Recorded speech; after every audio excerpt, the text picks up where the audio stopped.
Mesdames et messieurs, bonjour et bienvenue à vous dans On se dit tout. À la maison, chez vous, est-ce qu'il y a un partage des tâches, une entraide, une coopération entre vous, madame, vous, monsieur, et vous, les enfants? Est-ce que l'un d'entre vous ressent une pression sans qu'il porte tout le foyer sur ses épaules? Eh bien, si c'est le cas, ce rendez-vous est pour vous aujourd'hui, car nos spécialistes vont vous donner des astuces pour arriver à mieux coopérer et à mieux vous organiser. Ensuite, notre interview santé sera consacrée à la maladie cœliaque avec la gastro Sarah Oudreri. Restez avec nous pour les détails tout de suite.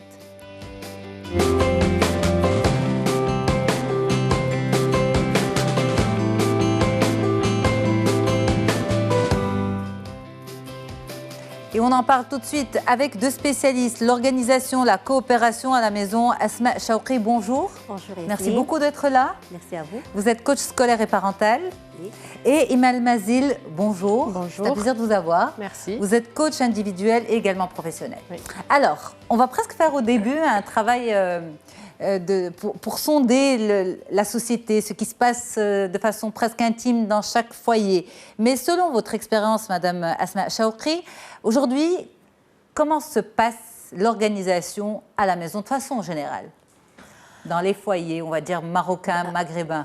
Exactement. Donc, on va parler surtout du foyer marocain.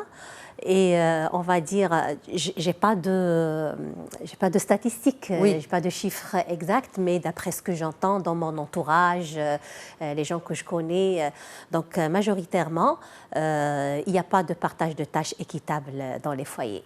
Uh-huh. Donc, c'est un peu ça. Oui. Ça ressemble à ce qu'il y a ici. Oui, c'est une image trop parlante. Trop parlante, exactement. Oui, donc l'image, elle dit tout. Aujourd'hui, c'est vraiment ça. Donc, c'est la maman qui va prendre tout en charge. Et voilà, même quand elle est aussi dehors. Oui. Même quand elle travaille. Même quand elle travaille. On a une autre image très parlante. Oui. Et même quand elle travaille, aujourd'hui, même dans un milieu où les maris sont des gens avec un niveau d'instruction assez élevé, des cadres, donc c'est au fait... Il n'y a pas cette notion de... Peut-être, je vais m'avancer, mais corrigez-moi si je me trompe, il n'y a peut-être pas cette notion de partage de tâches, mais il y a je t'aide, je te donne un coup de main, je te rends service. Exactement. Si je fais moi l'homme, voilà. Désolée messieurs, c'est qu'en quelque sorte, je te donne, toi, mon épouse, un coup de main. Écoutez, moi j'ai vraiment, par rapport à cette question-là, je ne veux pas vraiment être du côté vraiment de la femme, mais il faut dire que aujourd'hui c'est la vérité.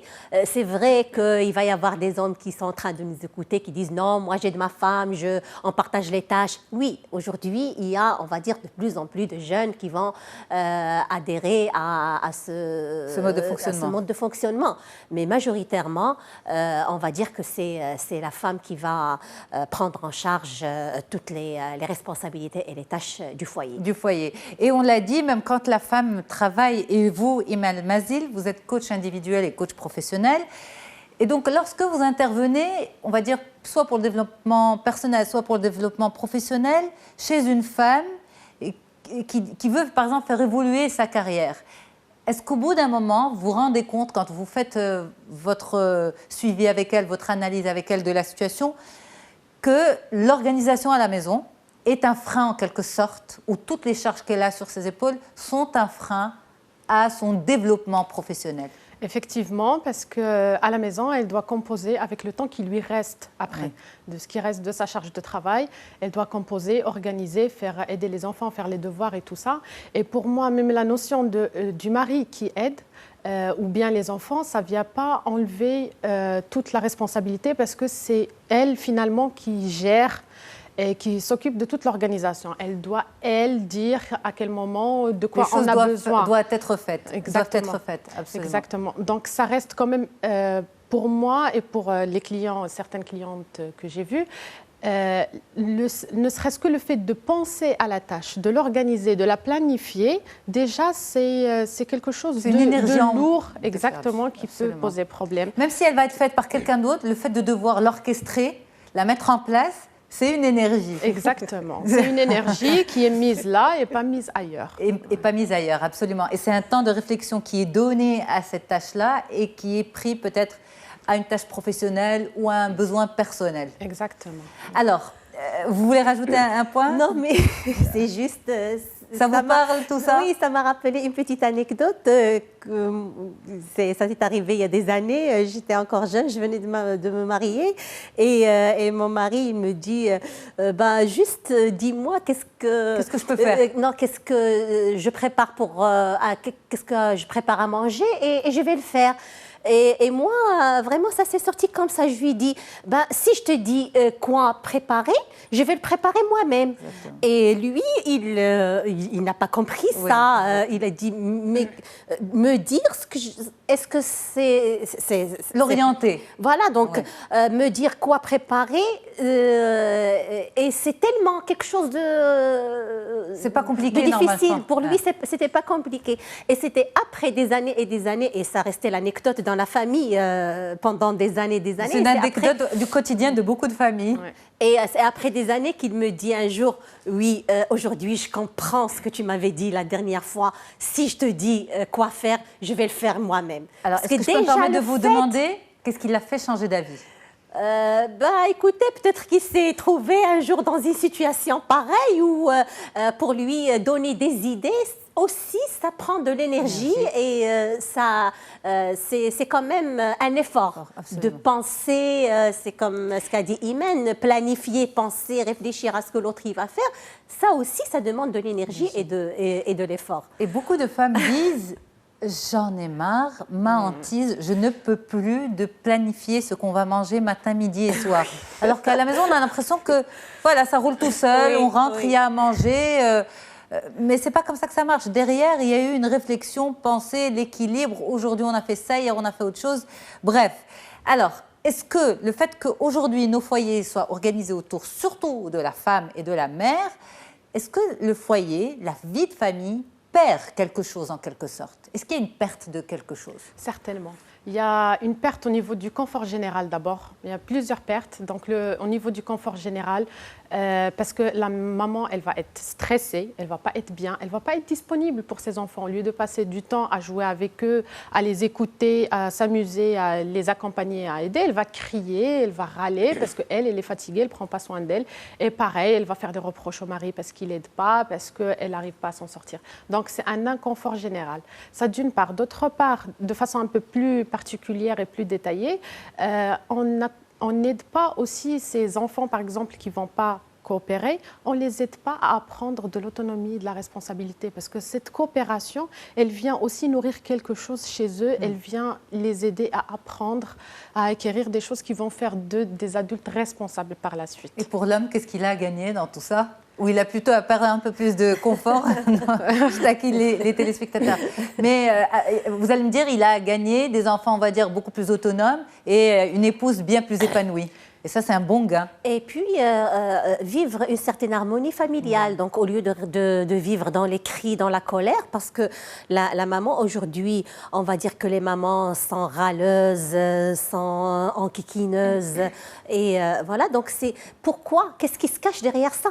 Ouais. Et donc, ce qui se cache derrière ça, c'est qu'elle est surpassée, elle est stressée, elle a besoin de plusieurs choses, elle n'arrive pas à exprimer ses besoins et dire clairement que voilà, je suis fatiguée, j'ai besoin qu'on m'aide, qu'on partage avec moi ces tâches. Donc, au lieu de les exprimer clairement, elle va commencer à crier sur tout le monde et ça va créer un climat qui est vraiment désagréable. Alors maintenant, on a bien planté le décor, on a montré combien ça pouvait être négatif pour la vie de famille. Maintenant, comment on met en place un système de coopération? Ça veut dire quoi la coopération? Est-ce que c'est de l'entraide? C'est pas de l'entraide parce que quand je t'aide, je te rends service, je te fais plaisir, je ne suis pas concernée pour ce que je fais, mais je le fais pour toi. Le choix des mots est très important. Voilà. Donc ce n'est pas de l'entraide. C'est pas de l'entraide. La coopération, c'est au fait, ça sous-entend, c'est contribuer à un besoin de bien-être général de toute la famille. Donc, c'est quelque chose qui me sert et qui sert l'autre en même temps. C'est mon bien-être et le bien-être de l'autre. C'est vraiment dans ce sens-là. Et quand on est dans un système de coopération, je n'ai pas besoin, par exemple, de te remercier ou... tu n'attends pas de remerciement. Je n'attends pas de remerciement parce que je suis en train d'assumer un rôle. Absolument. Et donc aujourd'hui, c'est cette notion de rôle de tout un chacun en famille qui est important d'éclaircir au sein de la famille. Alors, cette famille, le premier jour, elle est constituée simplement de 2 personnes. Oui. Le mari et la femme. Vous allez me dire, les premières bases sont à poser à ce moment-là, dès le début de la vie à 2, dès le début de la vie conjugale? Alors pour moi, oui, dès le démarrage, et même quand il y a des enfants, il faut faire souvent des passes comme des mises à jour en fait, oui. Parce que les choses évoluent, les choses changent et les besoins évoluent. Donc ce qui est important, c'est qu'il y ait une communication qui se revoit de temps à autre, parce que selon les contraintes des uns des autres, vont à l'école, pas un travail, l'autre, les choses vont évoluer. Et l'essentiel pour la coopération, pour que ça ne soit pas justement traduit en aide, parce que souvent on imagine coopération à la maison, ça veut dire faire la vaisselle et faire les courses. Oui, or, c'est vrai. C'est beaucoup plus général, c'est les devoirs des enfants, c'est le bien-être, c'est de poser que la famille, elle pose les besoins de chacun. De quoi... Pardon de vous interrompre. Non, allez-y. Donc, les besoins de chacun, les besoins de l'enfant, les besoins du mari, les besoins de la femme, et voir comment je peux nourrir les besoins de chacun tout en respectant le périmètre de l'autre. C'est comme ça qu'on peut instaurer les bases de la coopération et surtout laisser le choix à l'autre de faire selon ce qu'il le souhaite pour garantir. Parce qu'on peut avoir une discussion, on peut se mettre d'accord sur une coopération, mais ça va durer 1 semaine ou 1 mois maximum, si la personne n'est pas vraiment engagée. Mais elle est engagée si elle est dans le processus, dès le départ, de choix et de prise en compte de ses propres besoins. Alors, vous dites un point qui est très important, et c'est ça qui est parti très vite. Vous dites une mise à jour régulière est importante. Pourquoi je dis que c'est très important? Parce que souvent, on entend des spécialistes conseiller, par rapport au début de la vie à 2, de se mettre d'accord à l'avance, poser les bases de la vie à 2. Or, la vie à 2 et la vie de famille plus tard cachent beaucoup de surprises. Et quand on n'a pas vécu toutes ces étapes de la vie, on ne peut pas les anticiper. Mais par contre, ce que vous dites, c'est on met en place un cadre de vie, de coopération, et on fait des mises à jour selon les nouveautés qui viennent s'installer dans la vie. Aujourd'hui, on est 2, après on va être 3, peut-être après 4. Et bien voilà, donc aujourd'hui, ce que je peux faire comme maman ou comme papa quand on est 2, comme épouse ou comme époux. Voilà, comme époux, comme épouse. Aujourd'hui, ce que je peux faire, oui, je le fais et j'ai la possibilité de le faire parce qu'on est 2. Après, quand il y a 3, je sens qu'il y a la charge. Oui. Et dès que je sens la charge, il faut, voilà, comme a dit Imen, en parler et mettre les choses à jour. À vous entendre, on pourrait croire que c'est très facile, que tous les couples s'entendent harmonieusement, qu'ils ont eu la même éducation, même ouverture d'esprit. Et pourtant, sur le terrain, ce n'est pas toujours le cas. Dans le sens où on peut avoir certains hommes ou certaines femmes aussi. Certains hommes, on peut avoir une éducation vraiment, l'homme c'est l'homme et la femme, voilà ses tâches. Et donc à ce moment-là, cette épouse, elle aura beau parler, elle ne pourra pas entraîner avec elle ce mari qui a été structuré sur un modèle masculin. Et puis aussi, d'autres femmes, pour elle, il ne saura pas faire. Et s'il fait, il va faire mal. Elle préfère le faire et elle préfère prendre sur elle et elle va s'énerver. Mais ça sera plus fort qu'elle. Pour elle, c'est la maman, c'est l'épouse, c'est à elle de le faire. Donc pour ces téléspectateurs, qu'est-ce que vous pouvez dire ? Donc moi aujourd'hui, après une discussion bien sûr que j'avais avant avec Imen, je dis que aujourd'hui, moi je ne vais pas dire que c'est la responsabilité de l'homme de changer. Voilà, parce que lui, il a été structuré sur un genre de comportement au sein de sa famille et tout ça. Moi aujourd'hui, je dis que même la femme, elle est responsable de ce résultat-là. Parce que qui c'est qui a fait cet homme-là ? C'est sa mère. C'est sa maman. Donc déjà, moi, la première chose aujourd'hui que j'invite les parents à faire chez eux, surtout quand on a des enfants de sexes différents, c'est d'abord dégenriser les tâches. C'est-à-dire qu'il n'y a pas de tâches pour filles et des tâches pour garçons. C'est pas que la fille qui va faire la vaisselle, le garçon il va faire le jardinage avec son père. Non, c'est les tâches de maison, que ce soit vaisselle, que ce soit ménage, que ce soit jardinage, que ce soit faire des courses. C'est des choses qui pourront être faites et par le sexe masculin et par le sexe féminin. Déjà, si j'élève mon enfant sur ça, qu'il n'y a pas de tâches qui sont vraiment spécifiques pour le genre féminin, c'est déjà ça. Après, en âge adulte, il ne trouvera pas de mal. Ça sera naturel. Ça sera naturel.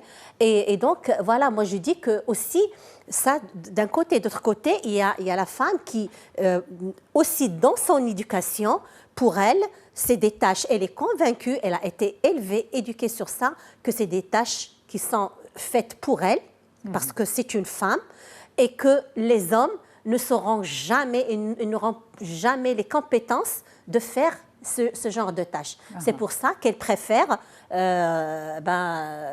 faire tout elle-même. Et voilà, comme ça, elle est tranquille. Et aussi parce que... Mais est-ce que c'est important? Par exemple, les familles qui fonctionnent comme ça, parce que pour lui, c'est comme ça que ça doit se faire, ou pour elle, c'est comme ça que ça doit se faire. Qu'est-ce qu'ils ont à perdre? On l'a dit, ils ont à perdre beaucoup. Mais ces enfants aussi qui vont grandir exactement, dans cet environnement. Les enfants, ils apprennent par l'exemple. Ils apprennent par l'exemple, absolument. Donc, quel exemple mais je comment donne vous pouvez leur dire, alors qu'ils ont grandi pendant 20 ans, 30 ans sur ce mode de fonctionnement, 40 ans aussi, comment avoir le déclic de changer? Comment changer? Écoutez, le changement, on ne peut jamais faire changer quelqu'un. Donc, le changement, il vient de la personne. Donc, aujourd'hui, c'est au couple de voir que c'est un mode. C'est vrai que moi, j'étais élevée dans un mode d'éducation. Moi, comme femme, on m'a appris que c'est un travail qui est féminin. Et moi, comme homme, voilà, que c'est un travail que les hommes ne font pas. Mais aujourd'hui, quel message et quelle éducation je veux donner à mes enfants? Et quelle relation je veux entretenir avec mon partenaire?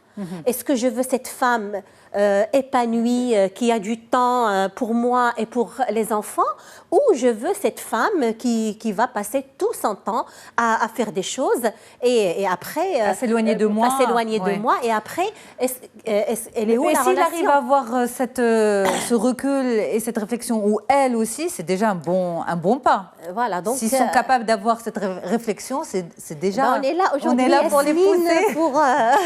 Oui, c'est vrai. Mais c'est vrai que c'est difficile quand même, quand c'est des choses ancrées dans la société, ancrées en la personne. Est-ce qu'aujourd'hui, on va avoir des femmes qui sont en train de râler, je suis fatiguée, c'est beaucoup, c'est trop pour moi? Et oui, d'accord. Et après, qu'est-ce que tu fais pour changer la situation? Tu es en train de râler tout le temps, tu es en colère, tu es fatiguée, tu es stressée, tu passes toute ta journée à se plaindre. Et lui, qu'est-ce qu'il peut dire? Elle a changé, elle se délaisse, elle ne s'occupe plus d'elle, elle ne s'occupe pas de moi. Alors, est-ce que, par exemple, aujourd'hui, la maman qui vit cette situation, est-ce qu'elle a pris un petit moment de recul et elle est restée un peu un moment avec elle et s'est posé la question de quoi ai-je besoin et qu'est-ce qui est important pour moi aujourd'hui? Est-ce que vous arrivez à ce point crucial avec vos clientes, par exemple, Iman? De quoi ai-je besoin aujourd'hui? Oui. Voilà ma situation. Comme disait Asma, je râle, je suis fatiguée, mon couple s'effrite un petit peu, il s'éloigne de moi. De quoi ai-je besoin? Justement, la clé de résoudre cette problématique, c'est d'arriver au niveau des besoins des personnes. Parce que c'est là où je peux comprendre où je peux trouver la meilleure façon de résoudre le problème. La dame, quand elle a, de façon générale, quand elle en a marre, c'est qu'elle a besoin de repos, qu'elle a besoin de soutien, etc. Mais vous avez dit quelque chose de très important tout à l'heure, c'est elle va dire il ne sait pas faire ou il ne saura pas faire, l'homme et les enfants. Ça aussi, c'est quelque chose de très important à prendre en compte, dans le sens où certes, ils ne vont pas faire comme moi je fais, mais qu'est-ce qui est le plus important pour moi? Est-ce que c'est mon besoin de soutien ou est-ce que c'est mon besoin que cette tâche soit bien faite? Et là aussi, on ne parle pas du figé, parce que je peux dire ok, je laisse mon enfant m'aider, quitte à ce qu'il s'allie, à ce qu'il casse les choses, parce que j'ai besoin de soutien, j'ai besoin qu'il acquiert une certaine autonomie. Je peux laisser mon mari cuisiner, même si c'est moins bon, mais ça passe. C'est pas grave, on mange. Mais un jour où, par exemple, je reçois des invités, c'est juste hors de question parce que la priorité a changé. Donc là aussi, il faut toujours garder cette souplesse pour justement être à l'écoute des deux besoins. Et aussi le fait de faire adhérer les personnes, je disais tout à l'heure qu'il faut être aussi à l'écoute de leurs besoins. Donc le moment où je dis à mon enfant, dès qu'il rentre, de ranger son cartable, par exemple, est-ce qu'à ce moment-là, la priorité pour lui n'est pas de se reposer? Est-ce que je peux, par exemple, trouver un point, je ne vais pas dire un compromis, parce que le compromis, ça veut dire qu'un, il cède. D'accord. Donc, pas de compromis, mais une solution, un accord qui prend en question les deux besoins. Moi, mon besoin, c'est un besoin d'ordre. Et le besoin d'enfant, c'est le besoin d'abord de repos. Et après, ça lui fera plaisir de participer à mon besoin d'ordre. Parce que l'homme de nature, il est empathique. La neuroscience, elle a prouvé que l'homme de nature, il est empathique. Il aime bien soutenir l'autre et il est à l'écoute de ses sentiments et besoins. Donc, si j'ai une discussion avec mon enfant et il me dit, dans 5 minutes, ou bien moi, adulte, parce que peut-être il n'aura pas accès à ses sentiments, lui dire, est-ce que tu serais d'accord que dans un quart d'heure après que tu te reposes, tu ranges ton cartable, et qu'il dise oui, je le responsabilise et je lui donne le choix. Et l'homme, il a besoin d'avoir le choix. L'être humain. Oui. L'être humain a besoin du choix. Mais ça, c'est très important. D'abord, déterminer ses besoins. Et à partir de là, on met en place une faire une demande. Faire une demande. Mais alors justement, là la question, comment ça se passe? Est-ce que c'est une réunion de travail? Est-ce qu'on se met autour d'une table et on parle? Ça peut être, oui. Faire une demande. Et la demande, il faut faire vraiment très attention. C'est le fameux « il faut qu'on parle » ou bien ça fait peur? Non, pas du tout. Mais c'est quand je veux faire une demande, je ne parle pas de l'autre. Okay. Je n'utilise pas le « tu ». D'accord. Je parle de moi. Même quand c'est des enfants? Même quand c'est des enfants. D'accord. Et ils sont comme Iman a dit, les enfants, ils sont très dans l'empathie. Et quand je leur parle et ils sentent à leur niveau, je parle le niveau des enfants et je parle de ce que moi je ressens et ce que moi, de quoi moi j'ai besoin. Donc, je me sens fatiguée. Pardon de vous interrompre, ça ne les culpabilise pas?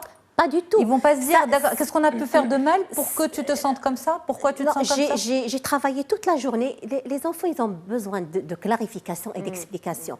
Et aujourd'hui, les parents, nous, comme adultes, on croit qu'un enfant de 3 ans, il ne va pas me comprendre si je lui parle de mes sentiments et de mes besoins.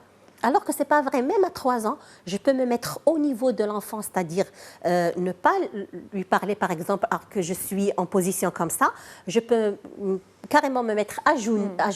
À la hauteur de son regard. À la hauteur de son regard, le regarder dans les yeux et lui dire, voilà, maman, elle a passé toute la journée à travailler. Elle est très fatiguée. J'ai besoin de repos. S'il te plaît, est-ce que tu peux aller jouer dans ta chambre?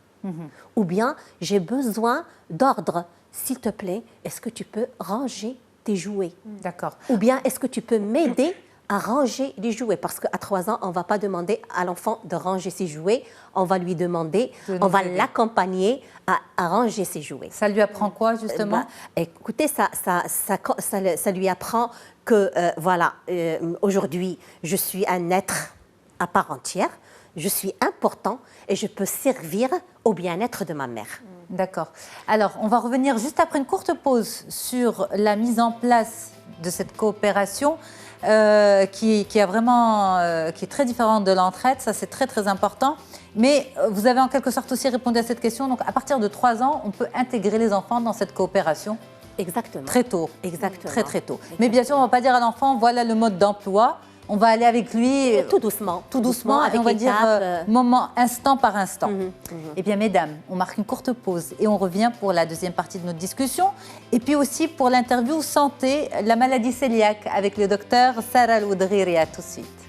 Allez, de retour sur le plateau d'On se dit tout pour la deuxième partie de notre discussion. Coopération à la maison, mode d'emploi, on en parle avec deux spécialistes, Asma Chawqi et Iman El Mazil. Alors, je vous posais la question il y a quelques instants. est-ce qu'on convoque une réunion à la maison? Par exemple, on a des téléspectatrices et des téléspectateurs qui suivent cette émission et qui se disent « Ah oui, franchement, c'est intéressant ce qu'elles disent. Je vais essayer de mettre en place leurs recommandations pour améliorer la vie de famille. Et donc, impliquer tout le monde. Mon épouse se sentira plus à l'aise, elle sera allégée de beaucoup de tâches et peut-être qu'on va retrouver une vie amoureuse beaucoup plus complice. » Alors, qu'est-ce qu'on fait? Comment on met en place tout ça? Est-ce qu'on convoque une réunion de crise? Il faut qu'on parle, il faut qu'on communique. Comment ça peut se faire? Alors, les modes d'emploi peuvent différer, ça, c'est pas le problématique. Il faut qu'on parle. Personnellement, ça me fait un peu peur parce que, enfin, ça fait peur aussi aux gens parce qu'ils sentent les reproches et ça va pas le faire. Mais l'essentiel, quelle que soit la méthode qui est choisie, de le faire à la maison, à l'extérieur, de choisir de faire un repas de famille à l'extérieur, d'en discuter. Ce qui est important, c'est de s'assurer de la disponibilité de l'écoute de la personne. Parce que si je le fais alors que mon enfant est en train de regarder les dessins animés ou bien mon mari est sur une conf call ou quelque chose comme ça, je vais être sûre que ça va pas le faire, il ne va pas être à l'écoute. Donc l'essentiel, c'est de mettre à disposition de toutes les personnes cette disponibilité, qu'ils soient là, à l'écoute, pas préoccupés par autre chose. Ça, c'est d'abord ce qui est très important, c'est que tout le monde soit à l'écoute. Mais juste avant la pause, on parlait de l'enfant très tôt. En fait, en quelque sorte, je voulais qu'on rebondisse dessus, mais on a dû marquer la pause. Cet enfant chez qui, dès 3 ans, à qui, dès 3 ans, on va expliquer l'état d'âme de sa maman ou l'état d'esprit de son papa et tout ça, en quelque sorte, ça développe en lui une intelligence émotionnelle qui est aujourd'hui vraiment recherchée. Oui, même dans le monde professionnel également, chez les adultes. Oui. Donc, en fait, tout ce qu'aujourd'hui, on va transmettre à notre enfant. Et aujourd'hui, si on élève notre enfant sur le respect et la coopération, on est en train de contribuer à une société qui est vraiment durable et épanouie. Donc, et bien sûr, avec de la responsabilité. Alors, revenons au mode d'emploi. Alors, Iman disait, c'est très important les modes d'emploi, surtout dans ce genre d'émission. Iman disait, ce qu'il faut, c'est d'abord veiller à la disponibilité émotionnelle de toutes ces personnes concernées. Vous nous disiez tout à l'heure, là on met les pièces du puzzle ensemble. Vous nous disiez, Madame Asma Chawkri, il faut parler de ses besoins, il faut parler de soi. Donc, on va prendre le cas standard, c'est la mère de famille qui est dépassée partout. Elle a un ado qui ne range pas sa chambre, son mari qui ne l'aide pas trop. Elle travaille, elle est occupée, l'enfant plus jeune a des devoirs. Donc voilà, on est ensemble. Comment elle parle d'elle, comment elle parle de ses émotions sans créer d'animosité chez l'autre? Voilà, donc d'abord... elle va commencer par faire, on va appeler, si on peut appeler ça un état de lieu. Oui. Voilà, c'est une observation. Elle ne va pas dire tu. J'observe. Je vois. J'ai utilisé ces mots-là. Je vois. Je remarque ces derniers temps. Je vois ces derniers temps que vous êtes occupé par autre chose que, par exemple, de partager avec moi les tâches de la maison. Donc déjà, je fais une observation d'un état. Je ne parle pas de toi, je fais une observation. Voilà ce que j'ai vu aujourd'hui, ce qui se passe. Ou bien je vois qu'aujourd'hui, voilà, les affaires ne sont pas rangées, la vaisselle, elle reste toute la journée. Donc je parle de la vaisselle, je parle des affaires, mais je ne parle pas de toi qui ne fais pas la vaisselle, ou toi qui n'as pas rangé Donc, il n'y a pas de tu pour que la personne ne se sente pas agressée. Pour peu d'avoir un adolescent en face un peu dans sa période d'agressivité, il peut dire oui, mais moi, ce n'est pas à moi de le faire, on ne m'a jamais rien dit. Voilà. Donc, moi, je fais la réponse de l'ado. Moi, j'observe. Je ne parle de personne. Je fais une observation aujourd'hui ou ces derniers temps. Je vois que la maison elle est en désordre. Voilà, et je parle de moi. Et du coup, je me retrouve en train de faire tout ça toute seule, plus mon travail, etc. Et là, aujourd'hui, je me sens débordée ou je me sens dépassée ou je n'arrive plus à gérer toute seule. Et voilà, et j'ai besoin de votre aide, j'ai besoin de votre participation. Qu'est-ce qu'on peut dire? Est-ce qu'on dit de votre aide? Parce que les mots, on le sait, sont très importants. Oui, de votre participation, je dirais oui. mieux, oui. De votre participation. De votre implication? Voilà. Implication aussi, oui. Oui. Plutôt que de votre aide? Oui.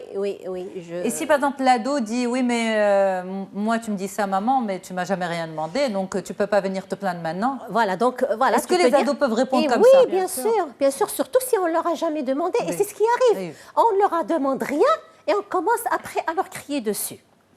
Et eux, ils sont là, ils ne comprennent rien à leur vie. Pourquoi elle me crie dessus? Et ça peut être une réponse. Et aujourd'hui, elle dit oui, avant, je ne demandais rien parce que j'arrivais à m'en sortir. Aujourd'hui, je n'en peux plus. Et je vous demande de mettre la voir main à la pâte. Comment contribuer à... Alors ça, c'est important. Comment contribuer? Est-ce que je viens avec mon mode d'emploi ou une fois que j'ai étalé la situation, que j'ai fait l'état des lieux, j'attends des propositions? Qu'est-ce qui se passe en général? Qu'est-ce qu'on va ensuite répondre à cette femme? D'accord? Qu'est-ce que tu proposes? Alors, pour moi, l'idéal, ce n'est pas de venir avec un mode d'emploi imposé, parce que là, on revient encore à la question de choix et de liberté. D'accord. J'arrive, j'impose, et dans ce cas-là, ça ne répondra qu'à mes propres besoins. J'arrive avec mes besoins, mon souhait, l'état dans lequel je veux arriver, mais il faut que je sois aussi en disposition d'écouter et de recevoir les besoins de l'autre. C'est que comme ça que je peux garantir à long terme, parce que je peux imposer à court terme une certaine forme de coopération, mais ça ne va pas durer, et ce n'est pas ça qu'on souhaite. Oui. Vraiment, on souhaite que ça dure dans tout le monde. Donc c'est vraiment cette question, comment vous pouvez contribuer à ça? Comment vous pouvez contribuer? Voilà. Et on ouvre le débat, si on peut appeler ça un débat, le choix, chacun par rapport à ses disponibilités, chacun par rapport à... Est-ce que l'âge des enfants est important? Quand on dit on ouvre le débat, mais est-ce que... On parle là d'ados et plus. Voilà, donc là, on parle ados. Après, pour les enfants, on va dire, même à partir de 10 ans, on peut avoir ce genre de discussion, ou 8 ans. Après, par rapport à 5 ans, 6 ans, on peut faire des propositions et donner des choix. Okay. Donc, quand l'enfant n'est pas capable de trouver comment il pourra contribuer, mais quand même à 5 ans, moi je dirais à 6 ans, d'abord poser cette question. Est-ce que tu as une idée comment tu peux contribuer à ça. Et si l'enfant n'arrive pas à trouver comment il pourra faire ça, à ce moment-là, je peux lui proposer des choses et lui laisser le choix. Ok. Mais si, par exemple, quand on arrive avec l'état des lieux, ce qu'on reçoit comme réponse, d'accord, qu'est-ce que tu proposes? Que ce soit le conjoint ou les enfants. Ok, maman, qu'est-ce que tu veux qu'on fasse pour toi? Qu'est-ce que tu proposes? Eh ben là, on peut émettre des propositions parce que l'autre est demandeur, mais ça reste des propositions. J'émets des propositions. Est-ce qu'il est vraiment demandeur ou il nous met au pied du mur, en quelque sorte? Est-ce que, bon, ça peut être, l'autre peut être demandeur et ça, c'est dans la meilleure bonne foi du monde, mais l'autre peut être, on va dire, un peu fatigant. Oui. Et poser la question au contraire dans le sens, bon d'accord, très bien, qu'est-ce que tu veux? La question, elle ne sera fatigante que si la personne qui arrive avec la demande n'est pas claire avec ce qu'elle veut. Si je suis bien claire avec mes besoins, je sais ce que je veux, je peux facilement formuler une demande. Et après, j'insiste sur le mot « demande » parce que je peux formuler « s'il te plaît, est-ce que tu peux m'apporter ce verre d'eau ?» Mais dans ma demande, je sous-entends que si tu ne le fais pas... ça va bien se passer. Voilà, je vais me venger. Et là, ce n'est pas une demande, c'est une exigence. Donc, il faut vraiment que moi, déjà, je sois au clair dans l'intention que je viens avec une demande et que je suis ouverte. Parce que je peux dire que j'apprécierais, dans ma demande, j'apprécierais que, par exemple, une fois par semaine, que le mari fasse à cuisiner ou quelque chose comme ça. Il faut que je sois aussi, j'accepte qu'ils me disent non. Il faut que j'accepte d'entendre non et regarder après qu'est-ce qu'on peut faire ensemble pour qu'il me soutienne sans pour autant de lui... Un non justifié ou injustifié? En général, quand on ouvre son cœur et on parle avec authenticité, on reçoit aussi de l'authenticité. C'est vrai, c'est vrai. Ouais. Donc voilà, il est important de ne pas, quand on formule, c'est ça la différence entre demande et exigence. Donc quand je formule une demande, je peux m'attendre à un oui et un non, et il est important pour moi que je sois ouverte à accepter les deux.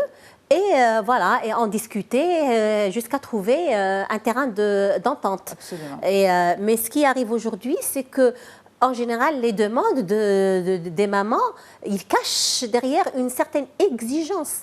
Donc, je te demande de faire ça, mais au fond de moi, il n'y a pas de choix. Tu le fais et puis voilà, c'est comme ça. Et justement, si les mamans ils ont l'habitude d'utiliser cette manière, au début d'une discussion ouverte, si les mamans veulent changer, il faut qu'elles s'attendent que les enfants et le mari vont se méfier. Donc, ils vont mettre d'abord à l'épreuve. Ils peuvent dire des non, mais des non pour vérifier si c'est une vraie demande. Donc, la femme, elle doit aussi être en accord avec ça et accepter qu'il y a un temps de transition, avant qu'il y ait cette écoute absolue. Et justement, quand elle n'arrive pas, par exemple, avec les enfants, à instaurer cette coopération, lorsque ils ne tiennent pas leur parole.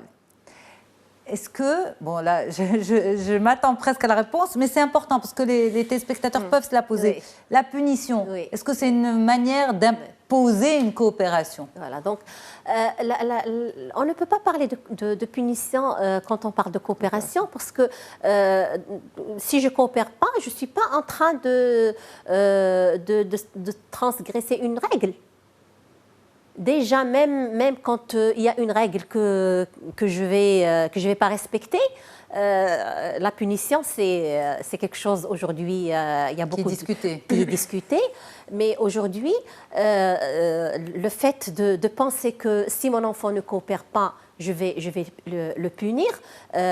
Aujourd'hui, si je le punis et il fait ce que je lui demande, est-ce que quand il va me faire ce que je lui ai demandé, est-ce qu'il va le faire d'un élan de cœur, avec une motivation intrinsèque, parce que lui, moi je coopère parce que je sens que je suis important, que j'ai un rôle et que j'ai le sentiment d'appartenance, j'appartiens à cette famille et je veux contribuer au bien-être de toute la famille, ou bien je fais les choses parce que j'ai peur d'être punie. Absolument. Et ça peut, comme Iman l'a dit, ça peut marcher une semaine, 2 semaines, 1 mois. Ça peut même marcher quelques années, alors que l'enfant, peut-être qu'il a 10 ans, 12 ans, mais après, quand il aura par exemple 16 ans ou 17 ans, il va se rebeller contre ça parce qu'il n'a jamais fait les choses avec conviction et avec la motivation, elle était toujours externe. Donc en fait, la base de tout ça, c'est quoi? Parler avec son cœur? C'est parler avec son cœur. Mais ensuite, comment consolider? Parce que les paroles peuvent s'oublier au bout d'un moment. Surtout si, par exemple, c'est pénible pour l'autre. Finalement, il récupère une charge. Si la tâche elle est faite et la demande elles sont faites en respectant les besoins de chacun, ça ne sera pas pénible. Ça d'une part. D'autre part, si j'implique mon enfant dès le jeune âge, parce qu'un petit enfant, pour lui, c'est un jeu, ce n'est pas une corvée. S'il a appris à faire à partir de 1 an et demi, il ramène sa petite assiette, il fait des choses, pour lui, c'est un jeu, ça l'amuse, ce n'est pas une corvée. Mais si je lui demande de le faire à 16 ans, là, ça va changer. Mesdames, merci beaucoup. Masrinage, comme on dit, mais c'était vraiment très intéressant. Et puis j'espère que les téléspectateurs qui viennent de nous rejoindre pourront revoir vos interventions sur notre site médien.com. Je remercie beaucoup Asma Chaoukri, coach scolaire et parental, et Iman Mazil, coach individuel et professionnel. Je reste avec les téléspectateurs pour notre interview santé. À tout de suite.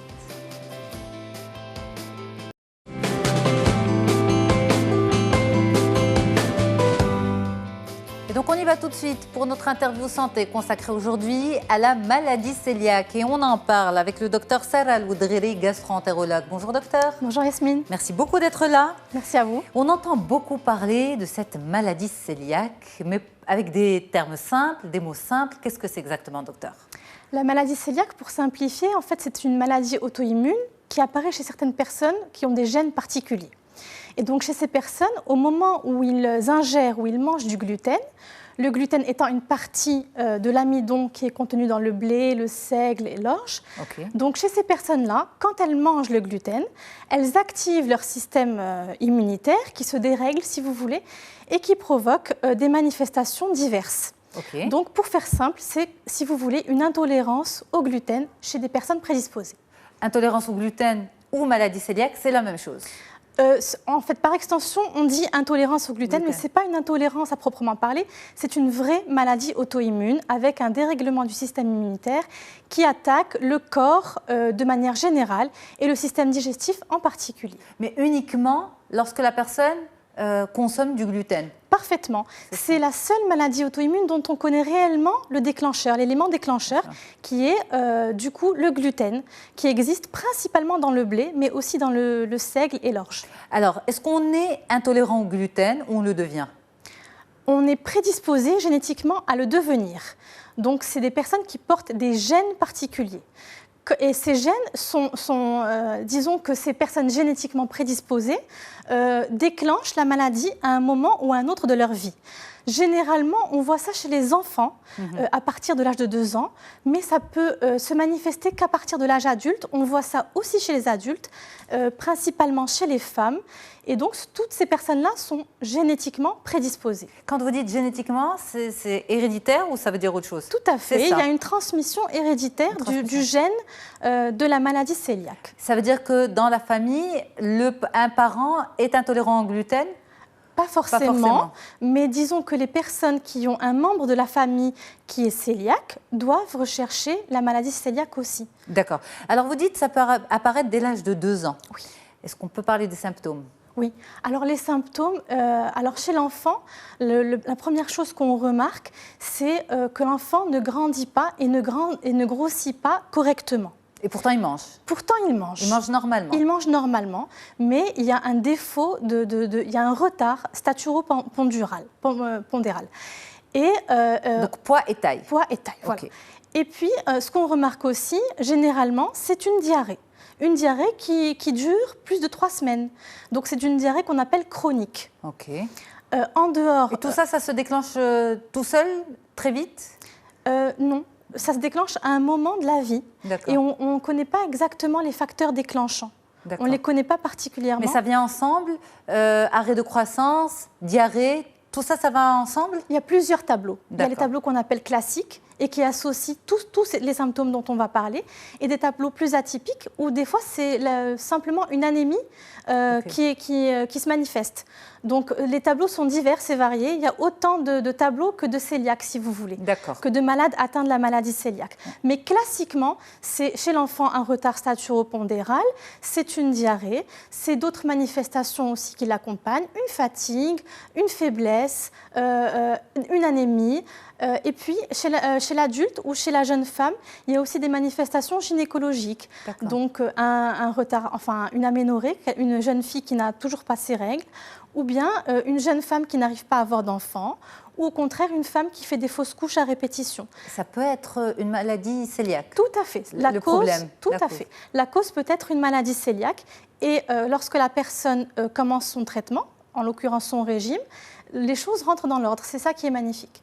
D'accord, mais il faut quand même dépister, il faut quand même le savoir. Tout à fait. Il y a pas parce qu'on parle d'allergie et on se dit c'est en rapport avec quelque chose qu'on ingère, il n'y a pas de réaction cutanée? Si. Il peut y avoir des manifestations cutanées, il peut y avoir des taches qui apparaissent, il peut y avoir des aftes qui apparaissent au niveau de la bouche, au niveau de la langue. Il peut y avoir plusieurs manifestations.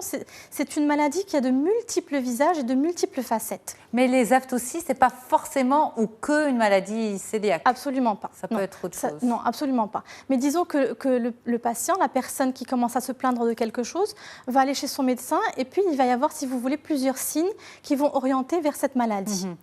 Les problèmes de ballonnement, de douleurs digestives, de douleurs au niveau des intestins, est-ce que ça aussi, c'est des symptômes de... Ça peut parfaitement être relié à la maladie cœliaque. Il peut y avoir un inconfort digestif général et chronique aussi. Ouais. Il peut y avoir, alors contrairement aux idées reçues, parfois ça peut être une constipation aussi qui peut orienter le médecin vers une maladie cœliaque.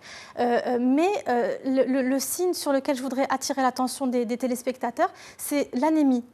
L'anémie, il ne faut pas la banaliser. Donc, une anémie doit obligatoirement faire rechercher sa cause. Et entre autres, une des principales causes qu'on doit rechercher, c'est la maladie cœliaque. Parce que la personne peut absolument se plaindre de rien du tout. Simplement retrouver dans un bilan une petite anémie, une petite carence en fer. Et il ne faut pas faire l'erreur de traiter cette anémie et de supplémenter. C'est ce qui se fait généralement. Parfaitement. Face à une petite anémie, eh bien on supplémente et c'est tout. C'est une erreur. Ce n'est pas une maladie, donc c'est une cause. L'anémie est une cause, est un symptôme. Tout à fait. C'est une conséquence. Pourquoi? Parce que l'intestin est malade, il n'absorbe plus suffisamment bien les nutriments, entre autres le fer, qui participe à l'élaboration des globules rouges. Du coup, la personne est anémique suite à une carence en fer. et développent les symptômes d'une anémie. Alors, par rapport aux symptômes de la maladie cœliaque, certains ressemblent aux symptômes de la colopathie fonctionnelle. On entend beaucoup parler aussi aujourd'hui de la colopathie fonctionnelle. Oui. Est-ce que c'est la même chose ou pas? C'est pas la même chose. La maladie cœliaque, c'est vraiment une entité très particulière, connue et reconnue, avec des tests sanguins, des tests génétiques, des tests anatomopathologiques qui prouvent l'existence de cette maladie. Elle existe? Elle existe. Elle existe, elle est reconnue. C'est une entité vraiment claire et nette. Okay. Mais ce qu'on peut dire, c'est que les malades atteints de maladie cœliaque peuvent avoir ce qu'on appelle une colopathie fonctionnelle qui est associée également. Donc, ils peuvent avoir les deux. Mais les symptômes se ressemblent par rapport à l'inconfort digestif, au ballonnement et tout ça. Mais chez les personnes qui ont une colopathie fonctionnelle, tous les tests qui sont positifs dans la maladie cœliaque sont négatifs chez eux. D'accord. Alors, la maladie cœliaque, est-ce que c'est grave, docteur Oudreri? La maladie cœliaque, ça peut être grave si ce n'est pas pris en charge ou si c'est mal pris en charge. C'est une maladie dont le traitement est simple et repose uniquement sur le régime d'exclusion du gluten. Donc, c'est quelque chose qui peut être mis en place, disons, facilement. Okay. Mais si la personne ne le sait pas, donc qu'elle n'est pas sous régime, ou si elle le fait mal, ça peut entraîner des conséquences fâcheuses pour la santé. Dans les cas extrêmes, ça peut entraîner des dégénérescences, c'est-à-dire des greffes cancéreuses au niveau des intestins. Okay. Donc les intestins sont tellement agressés que, si vous voulez, les cellules qui composent nos intestins commencent à dégénérer et se greffe un cancer au niveau intestinal surtout.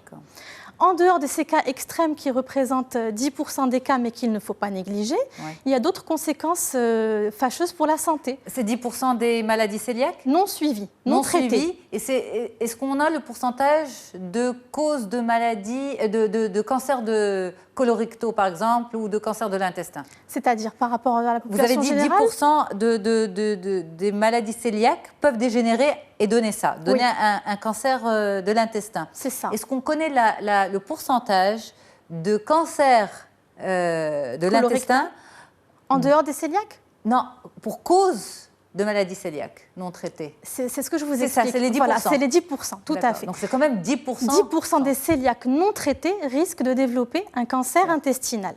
Et en général, c'est l'intestin grêle, ce n'est pas le côlon et le rectum. En général, c'est ce qu'on appelle l'intestin grêle. Il y a le gros intestin et l'intestin grêle. Voilà, tout à fait. Donc, en général, c'est un cancer qui se greffe au niveau de l'intestin grêle. Donc, ça concerne 10% des patients qui ont une maladie cœliaque et qui ne suivent pas ou qui suivent mal leur régime. Parfait. Voilà. Alors, en dehors de cela, c'est quoi lorsque la maladie n'est pas traitée, n'est pas prise en charge? C'est quoi? C'est une qualité de vie qui est touchée, qui est réduite? Tout à fait. La personne est constamment fatiguée, elle est constamment faible et ça se comprend parce qu'elle n'a pas les nutriments nécessaires à son métabolisme, elle est en carence si vous voulez. Et ces carences atteignent plusieurs niveaux. Donc, l'anémie, la personne est fatiguée tout le temps, le métabolisme phosphocalcique, donc un rôle au niveau des os, la personne peut avoir des os qui sont poreux, donc une ostéoporose, la personne peut avoir une atteinte au niveau du système génital, donc ce dont on a parlé tout à l'heure, il y a une stérilité secondaire, donc à la maladie cœliaque.